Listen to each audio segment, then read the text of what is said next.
Magandang araw po sa inyo lahat. Welcome po sa panibagong reaction video dito sa Makapili TV. Ngayon ito, ang pagkikwentuhan po natin, yung viral video po na sinasabing si Pangulong Bongbong Marcos daw po yung nakita na gumagamit nga daw po ng pinagbabawal na puting pulbos, yung cocaine, sabi nga nila. So, kilala naman natin itong si Maharlika na siya yung talagang number one ngayong bumabanat sa administrasyon Marcos at talagang matitindi yung mga paratang niya na di umano na ito nga si Pangulo nga Bongbong Marcos gumagamit nga raw ng pinagbabawal na puting substance, yung cocaine. So ang ano lang dito, ang naging problema lang dito, bakit hindi masyadong pinick up ng media, ng mainstream media. So hanggang doon lang sa punto ng dumipensa yung mga gabinete ni Pangulong Bongbong Marcos tulad ni Secretary ng DILG si Benhur Abalos siya ni Gibo Teodoro. So after nilang depensahan si Bongbong Marcos, tapos na yung yung naging issue. So hindi na yung binigyan ng follow up ng mainstream media. So hindi na rin nagbigay ng ng any statement yung Malacanang regarding nga dun sa issue na yon. So may napo na rito yung isang abogado na galing ng SMNI. So panoorin po natin kung ano yung napuna niya. Ayan po yung pag-uusapan natin. So bago ang lahat, kung hindi ka pa nakasubscribe sa Makapili TV, baka pwede naman pakipindot yung subscribe button. At the same time, palike na rin ng video, wala naman pong bayad dyan. Kaya pindot na. So ito, pag-usapan na po natin tong issue na to. Kwenestyon ngayon ng isang abogado ang mga mambabatas sa Senado at Kongreso kung bakit hindi ipatawag upang maimbestigahan ang mga personalidad na nagdadawit kay Ferdinand Marcos Jr. na gumagamit ito ng cocaine gayong meron naman silang kapangyarihan na ipasumpi na ang mga ito. Narito ang balita ni Almar Forzuelo.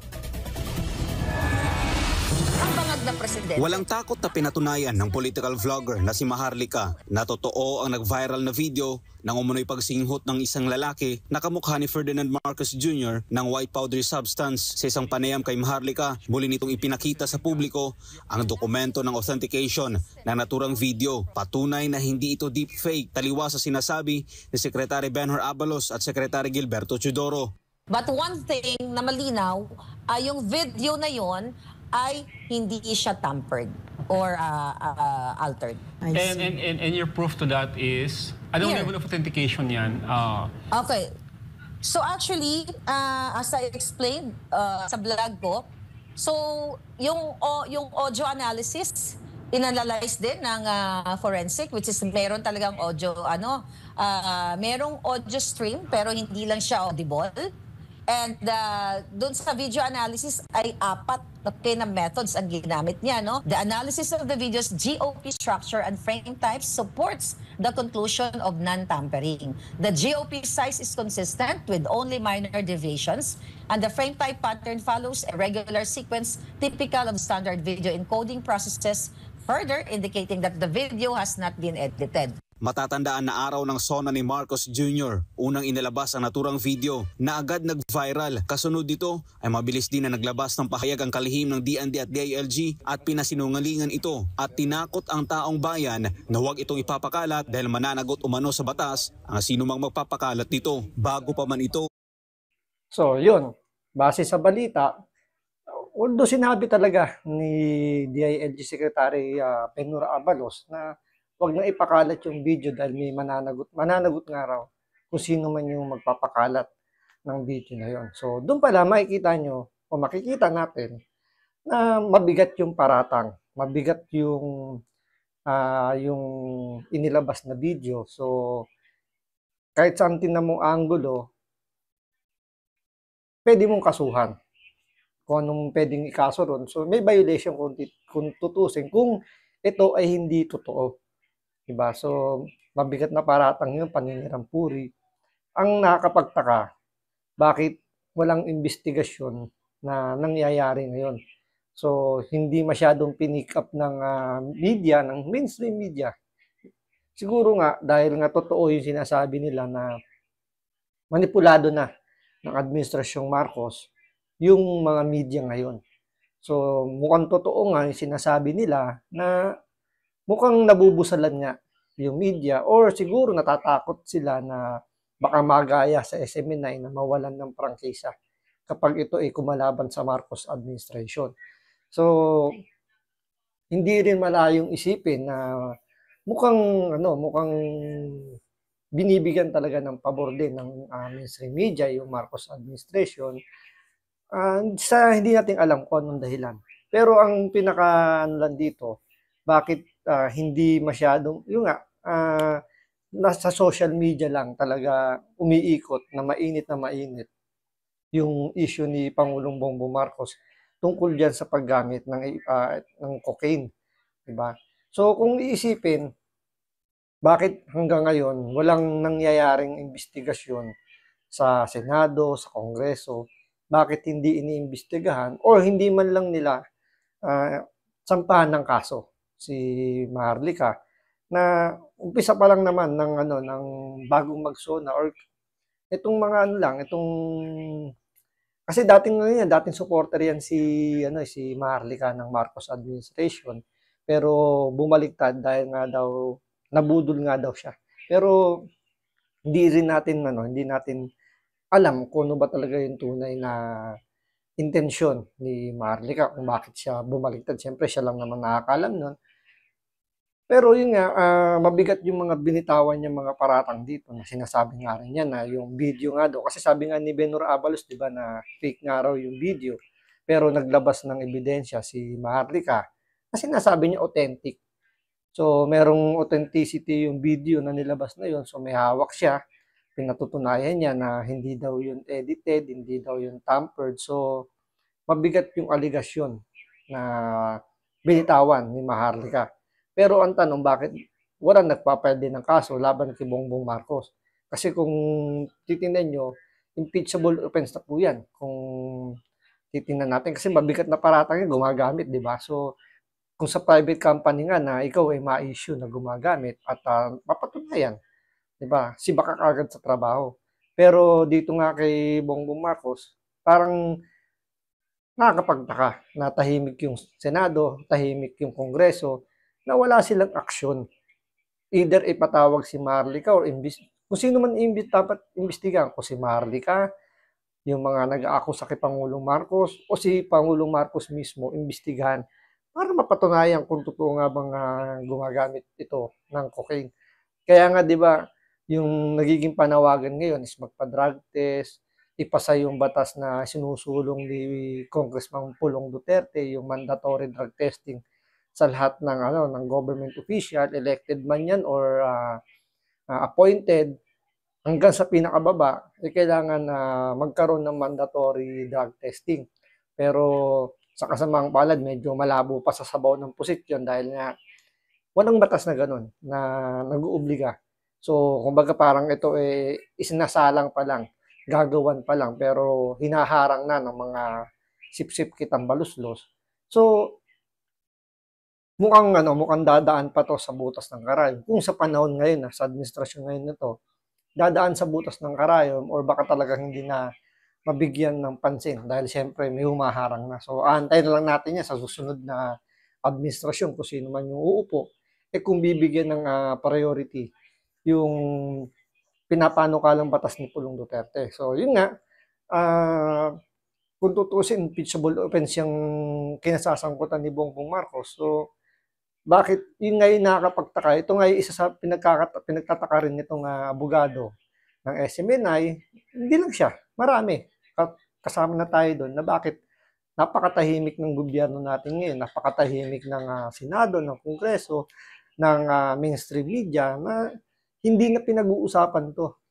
Kasi kung titingnan naman natin, malaking issue to. Dahil meron tayong, siyempre pinatotohanan naman na yan.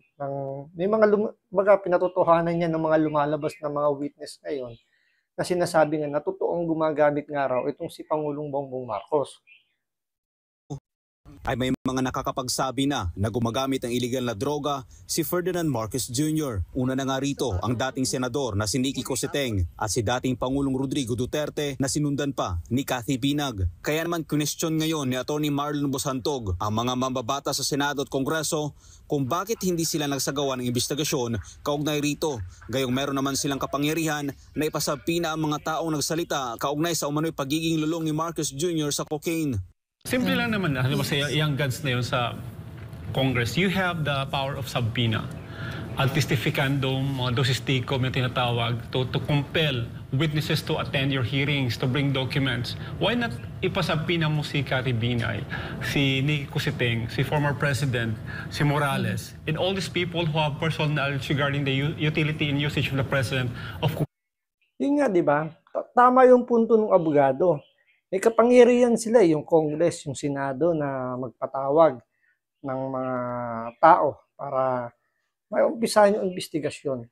Ang naging problema lang dito kay Maharlika, noong mga time na sinabi nga, di ba, ni Bato de la Rosa, na ipatatawag nga niya si Maharlika at kumasa naman si Maharlika. Noong time na yung kay Morales ay yung sa PIDEA issue pa to.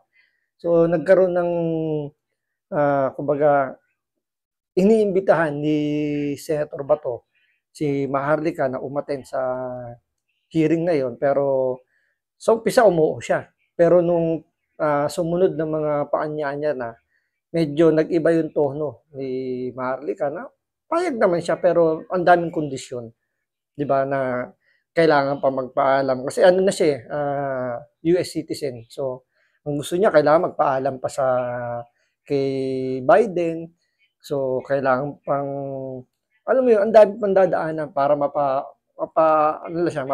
mapalutang lang or mapa-attend lang sa hearing. Pwede naman daanin na lang sa Zoom kasi statement mo lang naman yung kailangan. Pero yun nga, sabi nga nila kasi kailangan mag-under oath. So pwede naman sa Philippine Embassy dun sa US. Pero marami pa rin rason si Maharlika. Kaya doon siya nabubutasan kasi nga, 'di ba, kung gusto mo talaga may paraan. Pero kung ayaw, maraming dahilan. So ganoon nangyayari. So parang matapang lang magsasalita si Maharlika pero kumbaga ayaw niya namang panindigan sa pamamagitan ng yung pag-oath, yung panunumpa sa saligang batas na siya yung magsasabi ng katotohanan at tawang katotohanan lamang. So yun yung nagiging problema kay Maharlika, ayaw niya ng ganun. So hindi pa rin masasabing valid yung mga magiging statement niya or kung gagawa man siya ng affidavit kasi nga hindi naman yun dumaan sa tamang legal na proseso. So yun yung nagiging problema lang. Pero yung kila Nicky Cositeng, kay Miss Binag, yung isa sa mga testigo na sinasabi nga pinatotohanan niya rin na si Bongbong Marcos ay gumagamit, bakit hindi ipatawag? Nandito lang yan sa Pilipinas. So, hindi nagkakandak ng hearing. So, tahimik yung mainstream media. So, kumbaga, ano yung pinaka-rason? Bakit ganun yung gobyerno, yung mga mambabatas natin? Hindi naman yung gobyerno. Siyempre, separate of power yan. Pero, di ba, yung Kongreso, medyo malabo na talaga mangyari yan. Siyempre, hawak yan ni Tamba.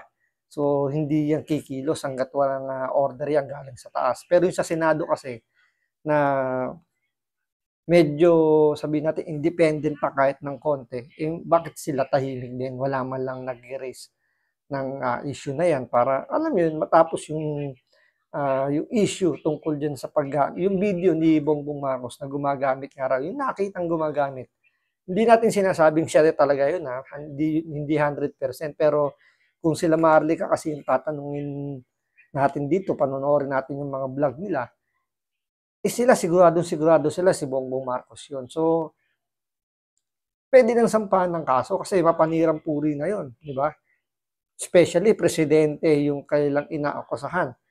So, mabigat na paratang pero bakit tahimik ang Senado at ang Kongreso? So, yun yung nakakapagtaka dyan. So hanggat hindi yan natutuldukan para sabing hindi totoo yung video, talagang kumbaga hindi mawawalang isipin ng mga ibang kababayan natin na totoo yung video at totoong gumagamit si Pangulong Bongbong Marcos kasi never naman niyang dininay, never naman siya nagsalita tungkol dun sa video na yun.